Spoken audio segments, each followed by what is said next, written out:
turma, bom dia! Estamos aqui para mais uma aula de História e hoje nós vamos aprender um pouco sobre a corte portuguesa. Vamos lá? O Brasil no século XIX. A história do Brasil no século XIX foi marcada por inúmeras transformações. Com a proclamação de Dom Pedro I em 1822, o Brasil tornou-se oficialmente independente de Portugal. Porém, a escravidão ela foi mantida no país, assim como a grande desigualdade social. Vamos lá? A corte portuguesa no Brasil. Observem aqui a imagem. Agora vamos lá. Você sabe por que Dom João, o governante português, ele veio ao Brasil? Então, a gente vai estudar isso agora para entender o porquê dele vir para o Brasil. No século XIX, a história do Brasil ela foi influenciada diretamente pelos fatos que ocorriam na Europa. França e Inglaterra estavam em guerra e Portugal, que era seu aliado dos ingleses, corria o risco de ser invadido pelos franceses. Por isso, o governante português Dom João resolveu transferir a sede do governo de Portugal para o Brasil. Assim, em 1808, Dom João se mudou para o Rio de Janeiro, acompanhado de sua corte, que era formada por milhares de pessoas. Em outras línguas, explicando melhor isso aqui, Dom João ele saiu de Portugal por medo. Ele tinha aí uma guerra entre França e Inglaterra, e ele estava ali no meio daquilo.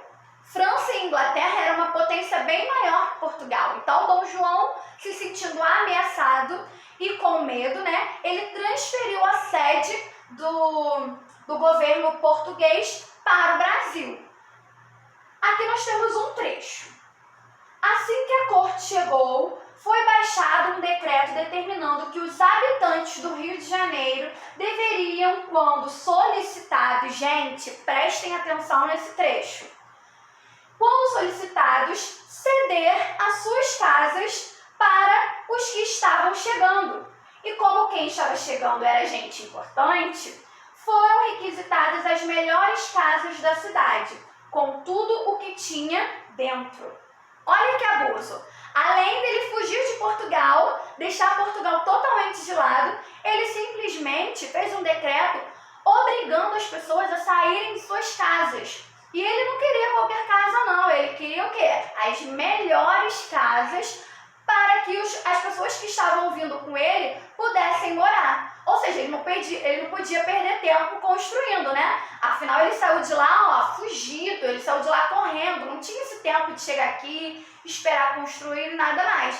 Então, as pessoas não venderam, gente. Preste atenção, elas não venderam. Elas tiveram que ceder as suas casas. Simplesmente dar as suas casas para o governo português. Vamos lá. O cotidiano no Rio de Janeiro. Na época em que a coroa portuguesa chegou ao Brasil, o Rio de Janeiro não tinha estrutura para abrigar tantas pessoas. As ruas eram mal iluminadas e não recebiam serviço de limpeza. Além disso, não havia um sistema de esgoto nem água encanada. Por isso, as pessoas tinham que buscar águas em fontes públicas ou poços. O dia a dia nas ruas da capital era marcado por intensas atividades comerciais, celebrações religiosas e pelo trabalho dos escravizados. Aqui, olha, nós temos uma imagem, é a Rua Direita, no Rio de Janeiro, no ano de 1835. Vocês aqui vão descrever o que as pessoas representadas aqui estão fazendo. Elas estão vendendo, elas estão trabalhando, elas estão simplesmente andando, negociando. E aqui no número 4, identifique pelo menos 3 grupos sociais na imagem. Vamos lá, quais grupos vocês conseguem identificar aí? Nós conseguimos identificar oficiais militares a cavalos, escravizados, os escravizados, e também as pessoas de elite, olha, com os seus trajes bem característicos, que de longe a gente consegue perceber aqui que eles são da elite portuguesa. Aqui embaixo está falando sobre a abertura dos portos. Em 1808, Dom João abriu os portos brasileiros às nações amigas, tá bom? Ele permitiu, assim, que os seus parceiros comerciais pudessem estabelecer, né, os seus comércios aqui, fazendo assim, terminando, né, o fim do Pacto Colonial. O que foi o Pacto Colonial? O Pacto Colonial ele foi a prática em que cada colônia só podia comercializar com a sua metrópole, tá ok? Então vamos para a próxima página. O trabalho dos escravos nas cidades. Grande parte da população que vivia nas cidades brasileiras do século XIX eram... Calma aí que a tia vai ler aqui. Eram compostas de escravos. Entre os anos de 1808 e 1831, cerca de 750 mil pessoas elas foram trazidas da África. É muita gente. Na condição o quê? De escravos. Aqueles que trabalhavam nas ruas vendendo produtos ou carregando mercadorias eram conhecidos como os escravos de ganho. Havia também os escravos que trabalhavam nas residências dos senhores, conhecidos como escravos domésticos. Os seus serviços eram variados, como fazer a limpeza, preparar os alimentos e cuidar das crianças. Aqui nós temos a imagem, né, de uma tarde na Praça de Paço e também aqui nós temos a imagem que fala da família de fazendeiros, que representam os escravos domésticos, tá bom? Vamos para a próxima página. Atividade. Nós vamos ler aqui os trechos, né? E escrever um título que mais se adequa aí a cada um deles. Então vamos lá. Aqui na letra A, nós temos o trecho que diz assim: nas casas e nos sobrados eram os escravos que em tudo faziam. Cozinhavam, lavavam, engomavam, costuravam, varriam os assoalhos de tábua ou chão de terra batida e limpavam a prataria. Aqui nós temos esse trecho. Nós vamos criar um título que mais se adequa aí para esse trecho desse texto. Então vamos lá. Um título sugerido seria o escravos domésticos, né? Porque quem realizava esse serviço, esse tipo de serviço, varrer, cozinhar, engomar, eram os escravos domésticos. Aqui na letra B, nós temos o trecho que diz assim: ainda bem cedinho, mal o dia despontava, eles iam às fontes e chafarizes buscar água e por vezes lavar as roupas dos seus senhores, retornando para casa carregando jarros e trouxas na cabeça. Vocês podem ver que tem até uma imagem aqui simbolizando isso. Que título a gente poderia criar para esse trecho aí? Vamos lá?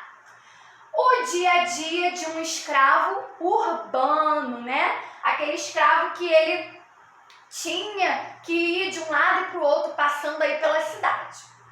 O número 2, vocês vão analisar essa imagem aqui e responder as questões. Na letra A está perguntando: qual dos textos da questão anterior, desse aqui, o A ou B, trata do assunto mostrado nessa imagem? O texto A ou o texto B? É o texto, vamos lá? B. Então, vocês vão marcar um X no texto B.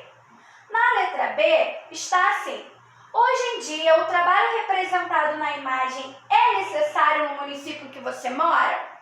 Por quê? E aí, é necessário? Vamos lá? Não, não é necessário. Vocês precisam ir em algum lugar que tenha uma fonte de água, colocar garrafa de água na cabeça, lata de água na cabeça para poder ter água em casa? Não, né? Porque hoje nós temos água o quê? Encanada. Então, isso aqui hoje em dia não existe mais. Calma lá, tem uma ressalva, tá, gente? É claro que existem ainda esses esse tipo de acontecimento, onde as pessoas passam pelos períodos de seca, é difícil o acesso à água encanada, então também não vamos generalizar, tá ok? Vamos lá para a próxima página. As mudanças no Rio de Janeiro.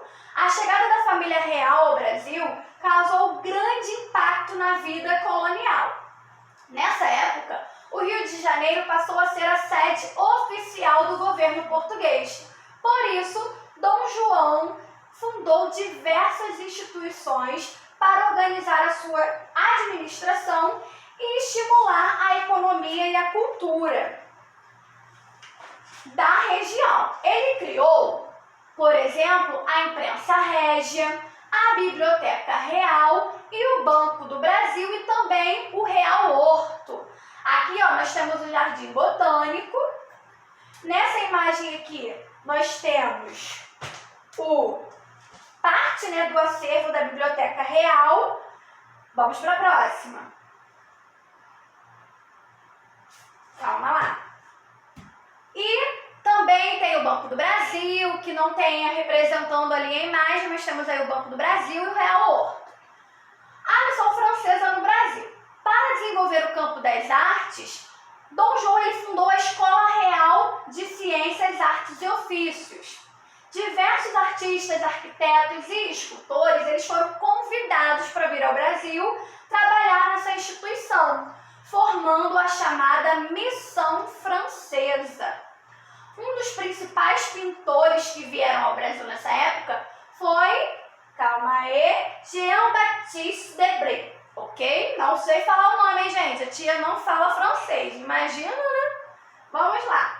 Ele nasceu em 1768 e faleceu em 1848.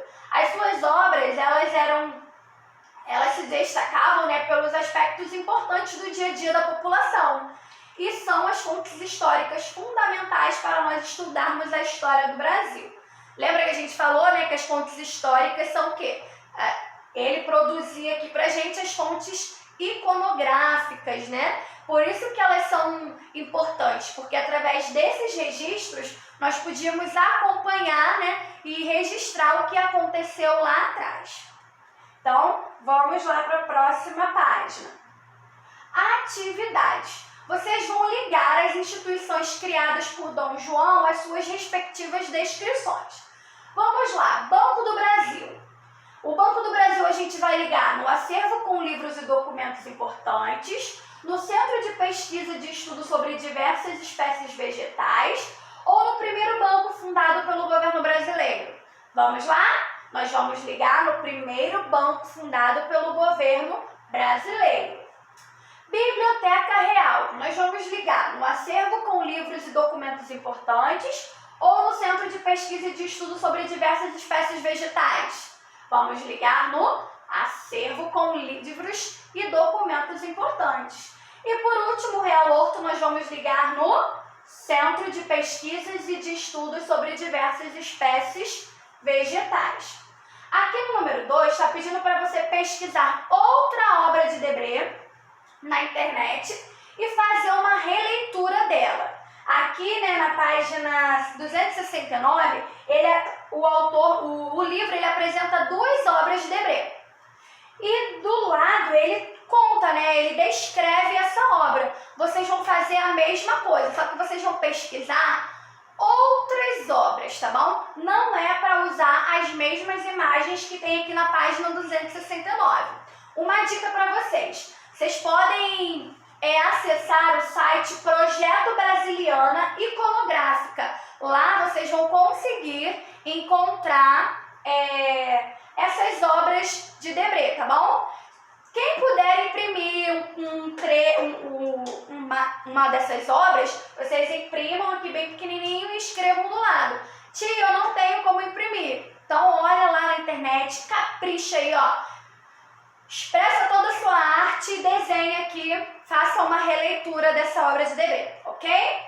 Então, vamos lá? Essas foram as nossas páginas de hoje. Eu espero que vocês tenham entendido as nossas atividades. Qualquer dúvida, perguntem por áudio, mandem foto das suas atividades. E não se esqueçam, daqui a pouquinho tem o nosso quiz, tá bom? Beijos e até a próxima aula!